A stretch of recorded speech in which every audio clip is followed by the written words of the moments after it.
Nenhum deles buscou riqueza e nem as possuía. Então, devemos dizer que no Novo Testamento não existe cristão próspero? Então devemos analisar essas coisas. Na parte 1 nós temos riqueza e pobreza, doença e cura na antiga aliança. Na nossa parte 2 nós vamos ver a prosperidade como resultado do trabalho e do favor de Deus. E na parte 3 nós vamos ver aí princípios bíblicos para a prosperidade. Na parte 1 nós vamos ver aí riqueza e pobreza, doença e cura na antiga aliança. Nós vamos ver aí dentro dessa primeira parte os tópicos. Primeiro, prosperidade e solidariedade. Número 2, a prosperidade e espiritualidade. Tópico 3, prosperidade e bem-estar físico.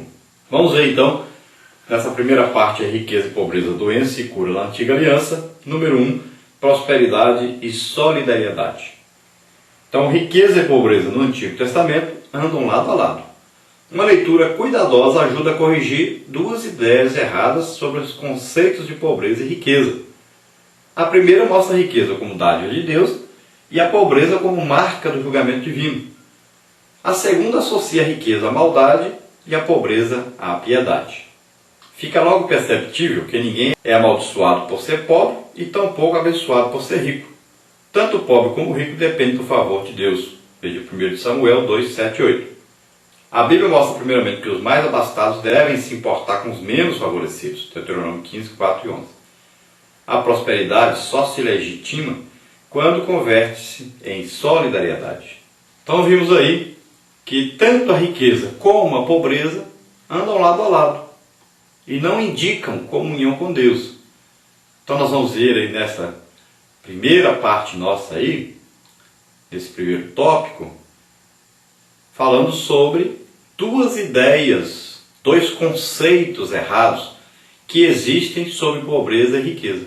Então qual o primeiro conceito aí que sempre as pessoas teimam em acreditar e apregoar sobre isso?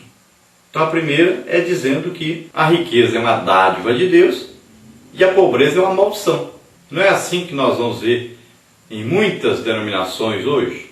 Não é assim que nós vamos ver em várias pregações de hoje? A pessoa tem uma casa, uma mansão, tem um carro zero, tem riqueza, então ele é abençoado por Deus. A pessoa é pobre, está com dificuldade aí de pagar suas contas e tudo, então ele é amaldiçoado. Não está em intimidade com Deus. Então existe gente que acredita assim. E o capitalismo está tão selvagem dentro da própria igreja hoje, que tem muita gente dentro das nossas denominações conhecidas e reconhecidas que pensam assim. Tem muita gente assim, que prega isso, ensina isso e acredita dessa maneira. Então, a prosperidade financeira revela comunhão com Deus. E a pobreza revela falta de comunhão com Deus. Então, para muitas pessoas, quem é rico é que é salvo. E quem é pobre é que está condenado. Agora, já existe o outro lado radical. O primeiro lado é esse. Mas existe um outro lado. São aqueles que acreditam que a riqueza que traz, então, condenação. Todo rico para ele é maldito, é ímpio, não possui salvação. E todo pobre para ele, que sofre, que não tem condição financeira, então esse é a pessoa santa, salva, merecedora, né? Que é a doutrina e a teologia da pobreza, que pensa que só pode ser salvo quem é pobre. E só é salvo, então, quem está passando por necessidades. Então tem dois lados aí, bem diferentes e bem radicais, dessa doutrina da prosperidade. Tanto um que acredita na riqueza como bênção de Deus, como o outro lado que acredita que a riqueza financeira é maldição, é impiedade. Então nós devemos lembrar que nem um lado está certo, nem o outro lado está certo. A verdadeira prosperidade é então ser canal de Deus para abençoar os outros. Então a prosperidade só é legítima, só é de Deus, quando ela traz bênçãos para as outras pessoas. Quando ela traz o bem-estar, o bem viver para as outras pessoas. No nosso tópico número 2, dentro aí da primeira parte, riqueza e pobreza, doença e cura na Antiga Aliança, vamos ver aí prosperidade e espiritualidade. Então a ideia veterotestamentária de prosperidade transcende o simples acúmulo de bens materiais ou de bem-estar físico. Na verdade, a compreensão que se tem no Antigo Pacto é que a prosperidade, antes de tudo, é espiritual para só secundariamente ser material. Constata-se pelas Escrituras que existem outros valores, embora não materiais, tidos como grandes riquezas e verdadeiros tesouros. Veja os Provérbios 10, 22. Dentre as várias coisas que a Antiga Aliança mostra como sendo de valor maior do que bens materiais, estão, por exemplo, o conhecimento, a integridade, a justiça, o entendimento, a humildade e a paz.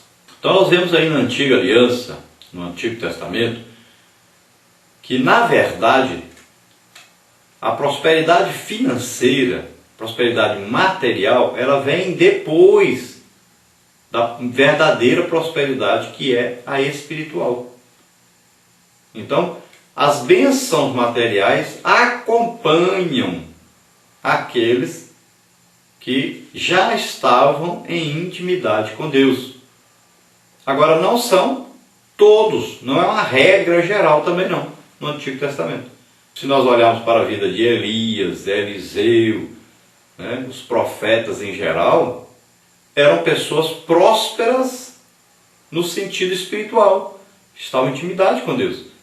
Mas no sentido de prosperidade financeira, material, eles estavam péssimos. Não é? Então, não podemos aí fazer uma regra geral de prosperidade no Antigo Testamento e dizer que todos que seguiam a Deus e tinham intimidade com Deus eram ricos. E nem podemos dizer que todos que seguiam a Deus eram pobres. Então não existe aí uma regra geral e não existe uma certeza aí para dizer essas coisas que ensinam por aí. Porque as pessoas vão e seguem aí dizendo, o Abraão, o José e tal. Dão exemplos. Davi e tal. Salomão, aí vai. Mas e aqueles que não tiveram bens materiais? Eles se esquecem de citar, se esquecem de citar ou, de propósito, não citam, para que a sua doutrina seja aceita. E se nós prestarmos bem atenção no Antigo Testamento, nós vamos ver que sempre foram colocadas em destaque a prosperidade, aí, os valores diferentes de bens materiais. Como, por exemplo, nós vamos ver aí, tem aí conhecimento, integridade, justiça, entendimento, humildade e paz. Todas essas coisas aí são colocadas acima da prosperidade financeira. Se nós olharmos para Salomão, ele teve prosperidade financeira, mas não porque pediu essa prosperidade financeira a Deus. Ele pediu foi sabedoria, que é considerada uma prosperidade maior do que a material. Se nós olharmos para Abraão, a Bíblia dá testemunho de Abraão que ele nunca fez nenhuma casa para ele, porque ele esperava a casa que está lá em cima, no céu. Então, um homem riquíssimo, mas a sua principal riqueza era Deus, não eram os bens materiais. Dentro então da primeira parte ainda, riqueza e pobreza, doença e cura na Antiga Aliança, nós temos aí número 3, tópico 3, dizendo prosperidade e bem-estar físico. Então o Antigo Testamento apresenta uma variedade de doenças que afligiu o povo. Veja aí Jó 2,7, Isaías 38, 21. A medicina era limitada e os médicos dos tempos bíblicos quase que se restringiam a tratar dos ferimentos exteriores. Neste contexto, a Escritura apresenta Deus como o médico de Israel. Veja aí Êxodo 15, 26. É interessante observarmos que nessa passagem, essa mesma passagem de Êxodo, Deus também aparece como aquele que fere. O Deus da Bíblia é o poderoso para curar, mas também é soberano para permitir a doença. Essa visão teológica do Antigo Testamento revela que sobre todas as coisas está a soberania divina, pois até mesmo o sofrimento pode atender aos seus propósitos. Veja Salmos 119, 67. Então, ao contrário do que ensinam os adeptos da teologia da prosperidade, nós vamos ver que muitos servos de Deus estiveram doentes, enfermos. Né? Vemos aí o rei Ezequias, o exemplo maior, Jó, e não deixavam de ter comunhão com Deus por causa disso, não deixavam de ser servos de Deus por causa disso. E no Antigo Testamento nós temos sempre o entendimento de todos que tanto a saúde como a doença eram governados, eram dirigidos por Deus. Então só se ficava doente se Deus permitisse. E só era curado se Deus fizesse essa cura. Os médicos mesmo quase não tinham condições nenhuma para tratar um doente. Apenas feridas externas, alguma coisa externa, era tratado. Então com azeite, né, com folhas e diversos remédios que utilizavam. Mas as doenças internas não eram tratadas, porque não se tinham aí aparelhos para olhar, não se tinha aí exames, né, para se detectar algum tipo de doença. Então tudo era feito de maneira mais rústica possível. Então a doença era tratada assim. Se alguém estava doente é porque Deus permitiu. Se alguém era sarado é porque Deus curou. Como hoje nós estamos vivendo um mundo aí cheio de modernidades, cheio de tecnologia, então muitas pessoas já deixaram de pensar assim. Então tem muita gente hoje que pensa assim: doença é maldição, saúde é bênção. Como se todas as doenças fossem adquiridas aí porque Deus abandonou a pessoa, ou condenou a pessoa, ou amaldiçoou essa pessoa. Mas não é bem assim. Existem doenças causadas por demônios, existem doenças herdadas dos pais, existem doenças adquiridas por causa de má alimentação, doenças adquiridas por falta de exercício físico, doenças adquiridas por excesso de trabalho, por excesso de preocupação. Então, existem vários tipos de doenças. E essas mesmas pessoas que pregam sobre a saúde física sendo como bênção de Deus, indicando intimidade com Deus, são as mesmas pessoas que vão se tratar também. Vão ao médico, ficam doentes. Muitas vezes elas saem do país para se tratarem, para que as pessoas não saibam aqui. Mas elas também adoecem. Agora, uma coisa é certa: Deus usa as nossas aí, necessidades, usa aí os nossos problemas, usa aí os nossos períodos de tribulação para nos ensinar, para nos aperfeiçoar. Então não é Ele que vai mandar a doença, mesmo porque Jesus já levou as nossas dores e enfermidades na cruz do Calvário. Então Deus não vai mandar de volta as doenças.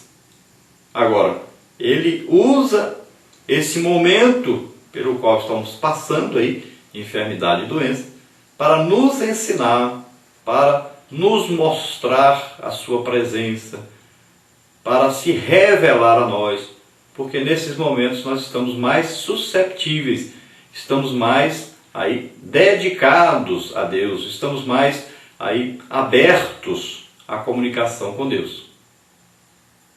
Pode ver que quando alguém está doente, aí vai mais para a igreja, ora mais, busca mais a presença de Deus, está muito interessado em ser curado, então busca mais intimidade com Deus.